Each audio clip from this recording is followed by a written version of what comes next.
How's it going, everyone? I hope you're all doing good. Welcome to another audio log slash podcast slash discussion slash me talking and drawing. And here I'm going to do some drawing in my sketchbook, which is kind of a rare situation these days. I usually draw on separate pieces of paper, but there's something to be said about having a sketchbook for all of these drawings, and I don't necessarily use this as a traditional sketchbook because I tend to create what are essentially complete pieces in this book as opposed to smaller studies and sketches that you typically see in people's sketchbooks. I'm sure you've seen most of the drawings in here if you watch my videos, but I will do a sketchbook tour eventually. However, I still do have a lot of pages to fill, hence why I said that it's rare for me to draw in this sketchbook. But, you know, I think I might try and change that. I'm going to make an effort to start drawing in this sketchbook more often because I do like the idea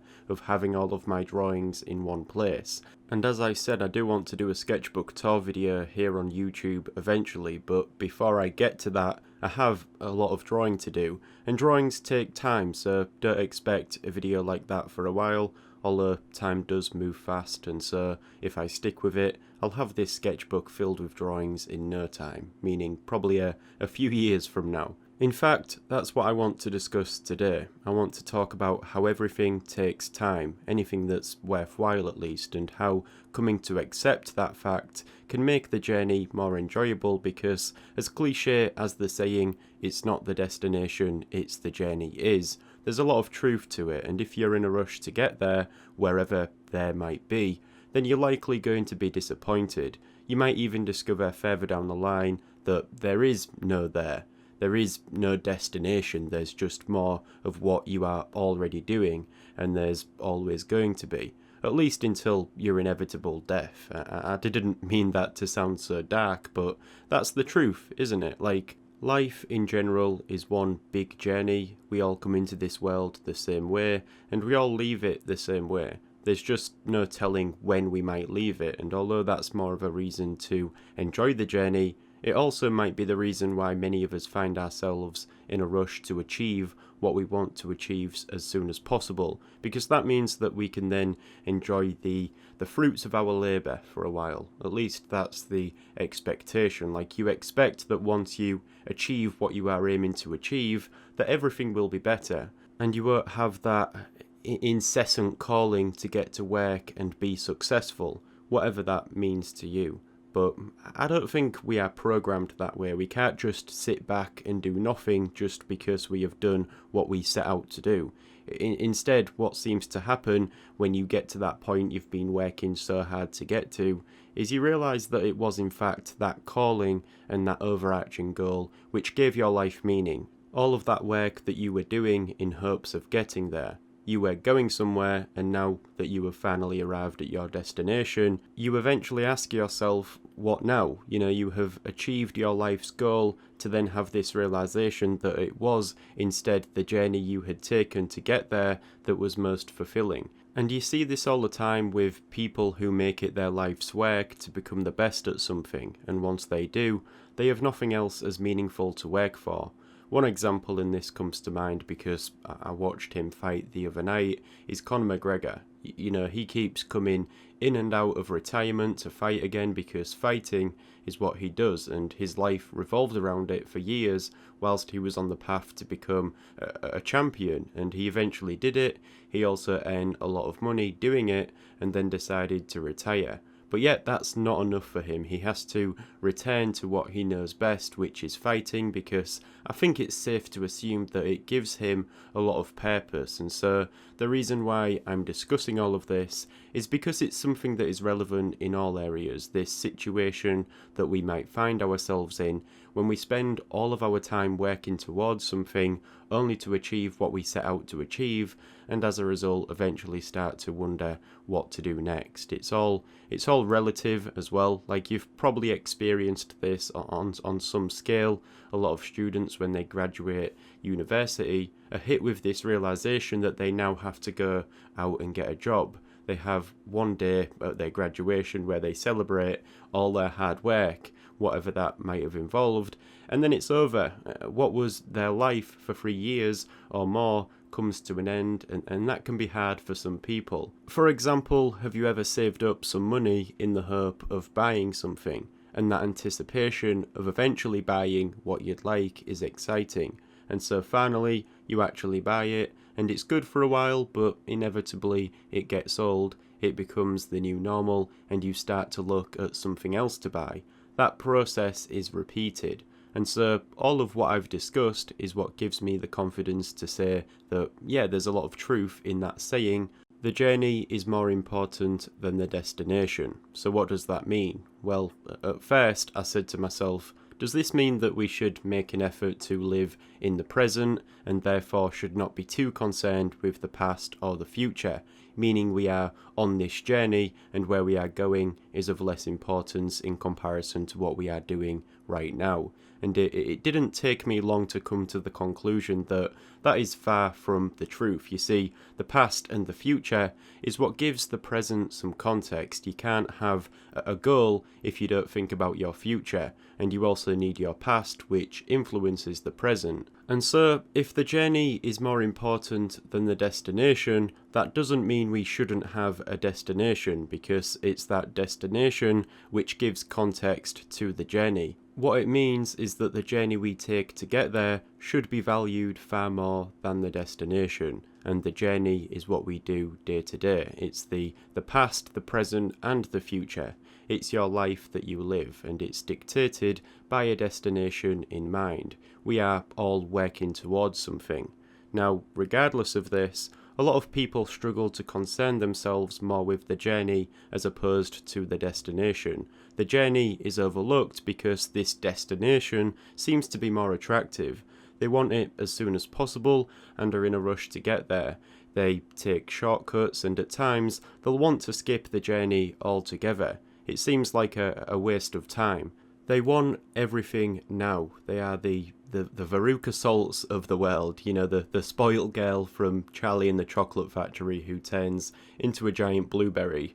And it's complete entitlement when a person believes that they deserve the same results, or in relevance to what we have been discussing, wants to arrive at the same destination as a person who has paid their dues and who has done the journey. The good thing is that these people, the Veruca Salts, that's how I'll refer to them now, you know, they rarely do better than a person who does the journey, and most of the time it's clear to see.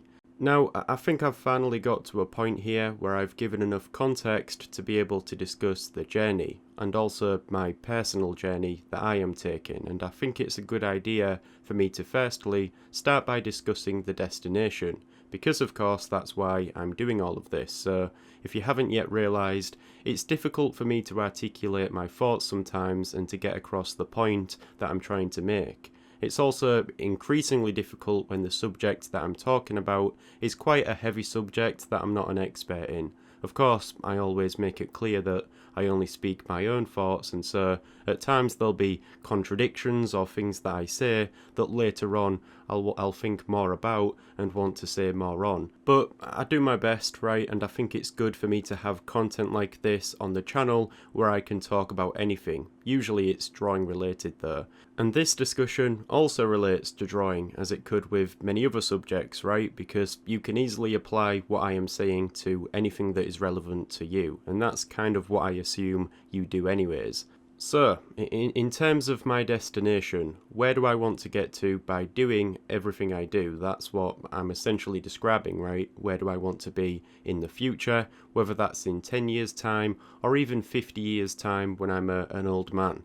In fact, let's go further, and I think this is more suited to what I'll discuss in a moment as well. Let's say the destination is at the very end of my life, the final destination at the end of the journey. Who knows when it will happen? I hope it's very far into the future, of course, but obviously all I can do is hope. Regardless if I die next week or in 75 years' time when I reach 100 years old, I want to be able to say that I was always willing to do the journey because I pride myself a lot on doing the work or whatever is required to get to the destination.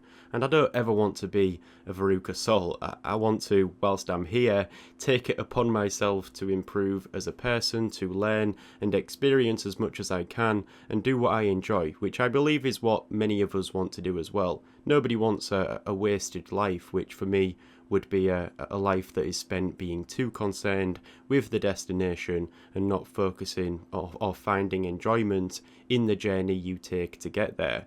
Because in all honesty, right, these destinations we make for ourselves, which again is one big metaphor, I could refer to these as goals or ambitions, whatever you want to do with your life. You know, it's never ending, right? There's always another place we have to get to as we all approach only the true destination, which is death. And if you can't tell already, I'm pretty accepting of that. In fact, that's why the journey is more important, because we know it's not going to go on forever. And to some extent, we have some control over the journey we take. We don't have control over when it will end or the fact that it will end. And so, whilst I'm here, I want to enjoy my time. When I say that I'm willing to take the journey, I mean that I'm going to at least try. The journey is the process which generates results, and if you overlook it, then the results will suffer. So now let me tie this into the subject of drawing and give a more relevant example. So, I never knew how to draw. I wasn't born knowing how to do anything, and no one is. It's only, I'd say, in my late teenage years when I decided to approach it seriously and make an effort to learn.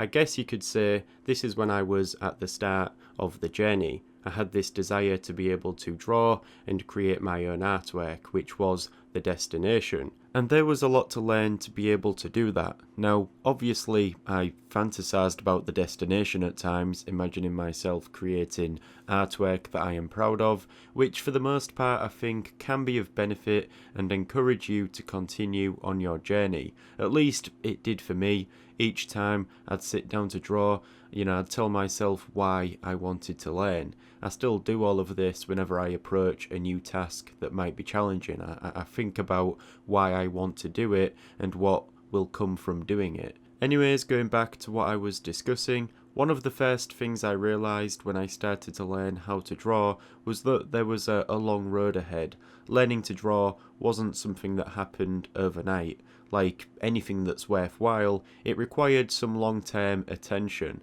I knew the journey involved daily practice, or consistent practice, should I say, because sometimes I found it difficult to find the time to draw. And at first, all of this was overwhelming, and I'm sure many of you can relate.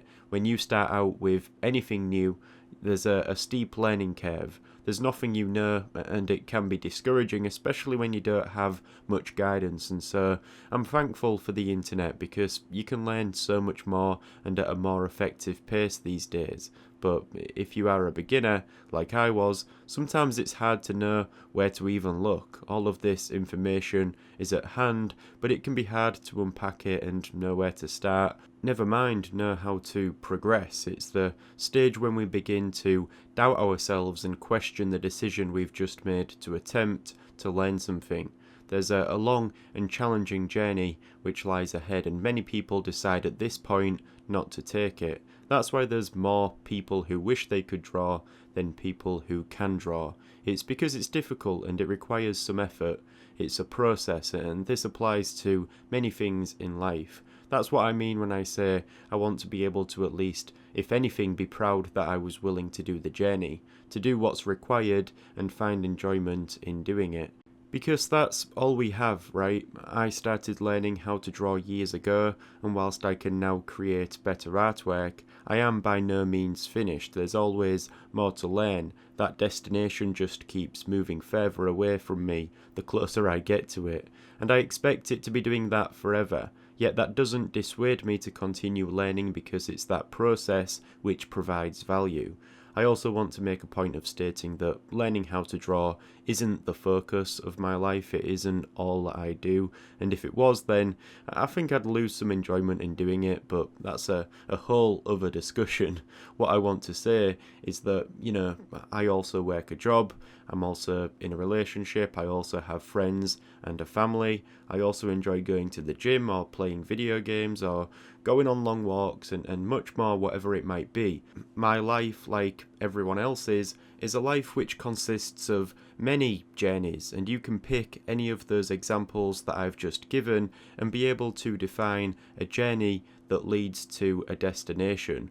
With my job, for example, I need to continue to learn more and do more in order to improve my worth as an employee.